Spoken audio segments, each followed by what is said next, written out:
I'm lying on an air mattress that slowly deflates under me every night. It lets out this soft hiss as I shift, like it's sighing in disappointment, just like everyone else in my life. Around me, cold takeout containers, a pile of unopened bills, and a window that won't close all the way. Welcome to my kingdom.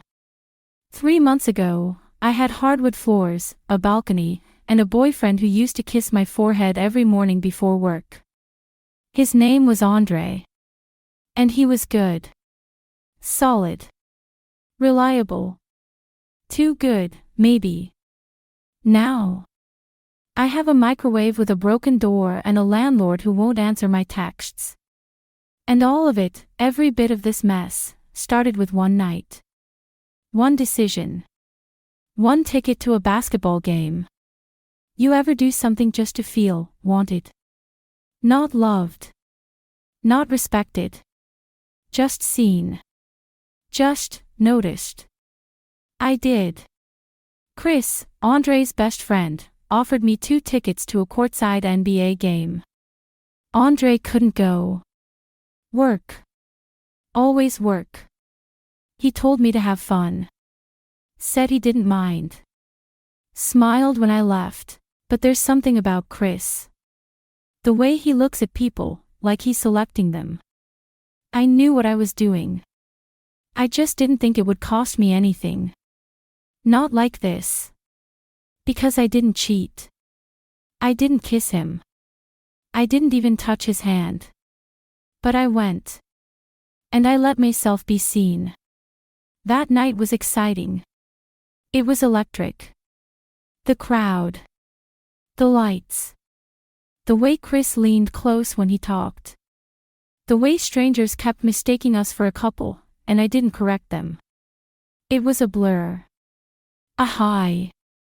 And then the crash came fast. Andre saw the photos. The captions. The look on my face. He didn't yell. He didn't accuse. He just left. Quietly. And that silence. It was louder than any fight we could have had. Now I replay it in my head, over and over. Trying to find the moment I could have walked away. Chosen better. But you never know when a small choice becomes the one that wrecks everything. So yeah, I'm sleeping on an air mattress in a freezing studio apartment, wondering how I went from planning a future to counting quarters for gas money. And if you're wondering how it got this bad, don't worry. I'll tell you everything. Because the night I said yes to that game, that was the night I started losing everything. Andre was the kind of man you build a life with. He was steady. Grounded. The guy who made budgets on Sunday mornings and meal prepped chicken for the week. Thoughtful in a quiet way, he'd remember how I took my coffee or leave notes in my lunch when I had a stressful week at work. And I did love him. I loved the way he always pulled me closer in his sleep, even after we'd argued. I loved that he never raised his voice, not once. I loved that he wanted the whole package, marriage, mortgage, maybe even kids one day. But, sometimes, I didn't feel alive around him. You know that spark. That electricity. I missed it. Andre was comfort. But comfort, after a while, can start to feel like background noise. Then there was Chris. Andre's best friend since college. The complete opposite of him in every way, loud, confident, spontaneous. He walked like he owned every room and smiled like he knew your secrets. At first, I found Chris annoying. Too much. Always flirting, always making jokes with this smug little smirk. But I'd be lying if I said I didn't notice the way he looked at me. Andre never noticed when I changed my hair or put on a new dress. But Chris. He'd make some flirty comment before Andre even looked up from his laptop. That made me feel noticed. It wasn't like I planned to enjoy the attention. But after a while, it felt nice to have someone see me as more than just someone's girlfriend. Chris reminded me I was still something. One Thursday evening, Chris came by with this stupid grin and 2 courtside tickets to the Lakers game. "Hook up through work," he said, flashing them like golden keys. "Andre's working late. You and I should go. No point wasting seats like this." I looked at Andre, half hoping he'd push back. Say something. Offer to come anyway. But he didn't. He kissed my forehead and said, "You should go. It'll be fun." And maybe that's where it started, the part of me that wanted him to fight for me, and the part of me that noticed he didn't. So I said yes. It was just a game. That's what I told myself. Just 2 friends watching basketball. Not a betrayal. But deep down, I knew it was more complicated than that. Chris wasn't offering a night of sports. He was offering attention. Excitement. That missing spark. And I was hungry for it. The game felt like stepping into another world. The lights. The noise. The energy. It wasn't just courtside, it was right there. I could hear sneakers squeaking, players shouting, the slam of bodies colliding. It was electric. Chris was in his element, laughing, making jokes, tossing popcorn into my mouth between plays. And yeah, he flirted. A lot. Man, if I didn't know any better, the guy sitting next to us said, grinning, "I'd think you 2 were together." I laughed. Too loud. I didn't correct him. I saw the way Chris looked at me after that.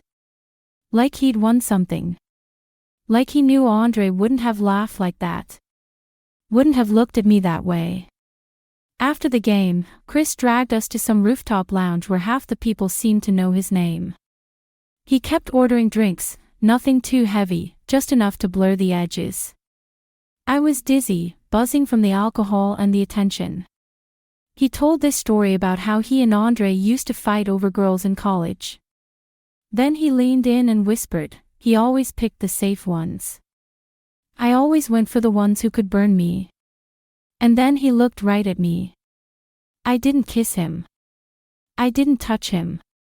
But I didn't pull away either. Emotionally, I was already over the line.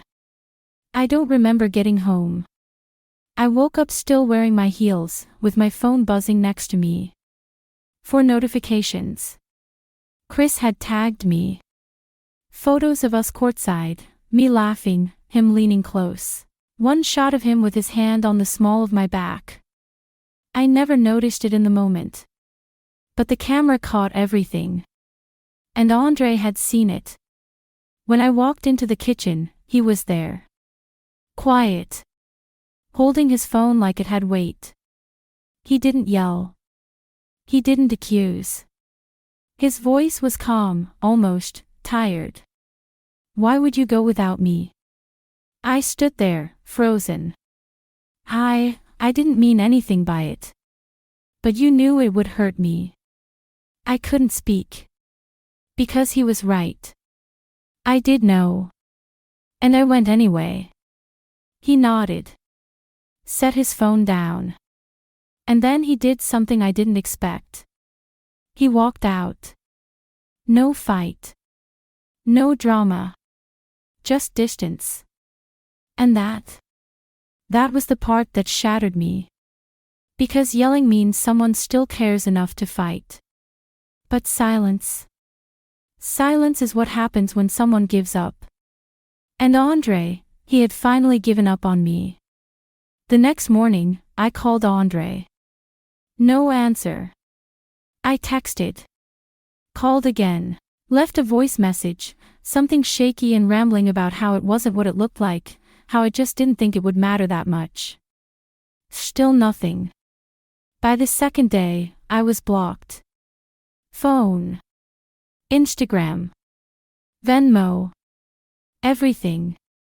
It was like I stopped existing in his world. Like he snapped his fingers and erased me. I tried Chris next.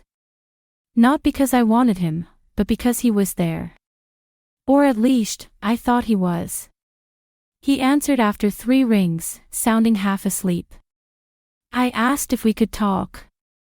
He said, about what, like the whole thing wasn't serious. I told him Andre left. That I needed someone to just be there. He sighed and said, look, Jazz. I didn't mean to stir anything up. I thought you knew it wasn't like a thing. A thing. That was it. That's what I was to him. He took me to a game, flirted, posted photos, and now that the spark fizzled, I was just another story for him to laugh about with his boys. He hung up with a casual, take care of yourself, yeah. The emptiness after that call hit harder than I expected. I thought if I at least had someone, it would sting less. But Chris was never someone. He was just the distraction I let myself believe in for a second too long. The silence from everyone else started creeping in next. Our mutual friends stopped liking my posts. Group chats went cold. A few girls messaged to say they hoped I was okay, but it felt like pity, not support. Andre had told them. Or maybe he didn't have to. The photos said enough. 2 weeks later, I got the notice from the landlord. Andre hadn't renewed the lease. He always handled it, paid it early. I'd never even thought about rent. Now I had 30 days to get out. I moved into a tiny studio the following month, bare walls, no couch, one window that jammed halfway. The first night, I slept on an air mattress with a cheap blanket and a half-eaten sandwich on the floor beside me. I stared at the ceiling and whispered the truth I'd been avoiding. I didn't cheat. But I betrayed his trust. That night at the game. It wasn't about basketball. It was about attention. I wanted to feel wanted. And in chasing that feeling, I made the one person who actually loved me feel like he was disposable. I chose a spark over substance. And now I'm here, broke, alone, and slowly realizing that spark burned everything down. It had been 3 months. 3 long, humiliating, lonely months since Andre walked out of our life, and took everything good with him. I was walking home from a failed job interview when I saw him. He was sitting outside a cafe on the corner, laughing. That laugh. It stopped me cold, like muscle memory. My body recognized it before my mind did. Andre. He looked good. Brighter. Lighter. Like someone who'd laid his burdens down and walked away from the wreckage without turning back.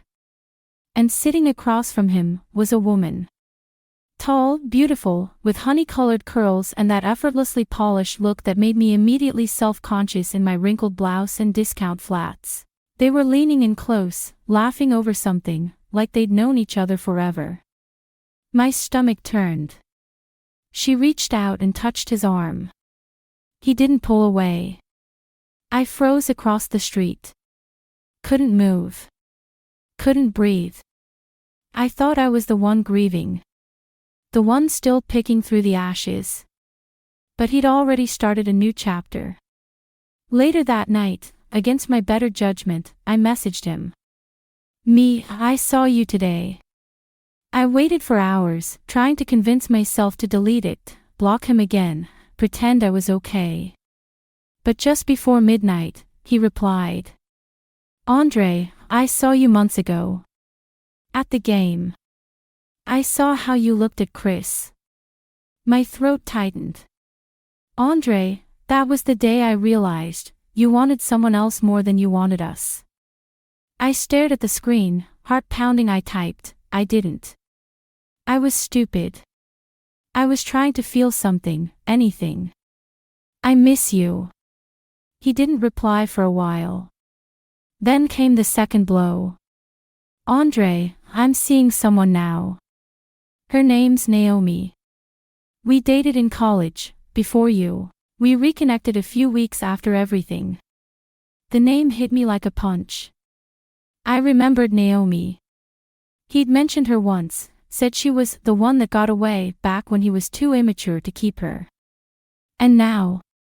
Andre, we're engaged. I didn't even cry. There wasn't anything left to cry with. Just this hollow ache that sank deep into my ribs. He had moved on.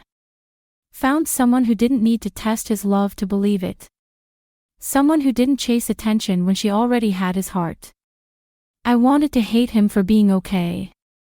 For healing without me. But I couldn't. Because he was right. He deserved better. And Naomi probably wouldn't trade him for courtside tickets and a thrill she'd forget by morning. The air mattress squeaks when I shift at night. It always does. I've patched it 3 times, but it still sinks in the middle by morning. I guess some things just lose their shape once they've been punctured. Kind of like me. I wake up in this tiny studio apartment with paint-chipped walls and a view of a parking lot. The silence is loud. No morning coffee brewing. No rustling paper from Andre reading the news. Just me. Alone. Again.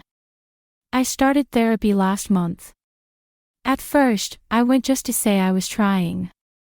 Now, I go because I need to understand why I did what I did. Why I threw away something real for something fleeting.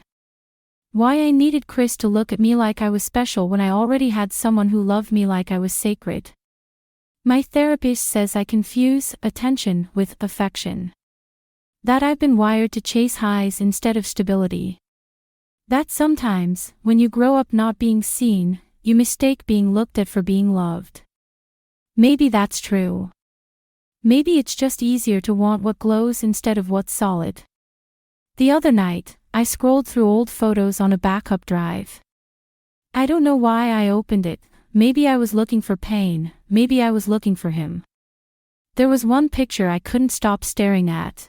It was Andre, holding my hand across the center console of his car.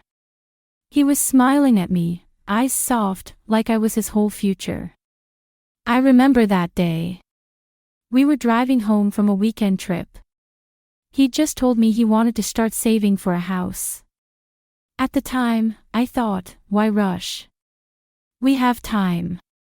Now, time feels like the cruelest thing in the world, because it won't go backward. I whispered something while staring at that photo. Just 3 words I never thought I'd say. I miss boring. Because boring was safe. Boring was love.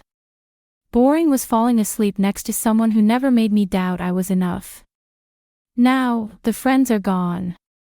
The relationship's gone. My career's stalling. I don't post much anymore, nothing to show off. Nothing to prove. Just a quiet life built on pieces I'm still trying to glue back together. I thought I needed excitement. But what I needed was to feel chosen. And I was. I just didn't know how to receive it. I lost everything because I wanted to feel wanted, for one night. Now,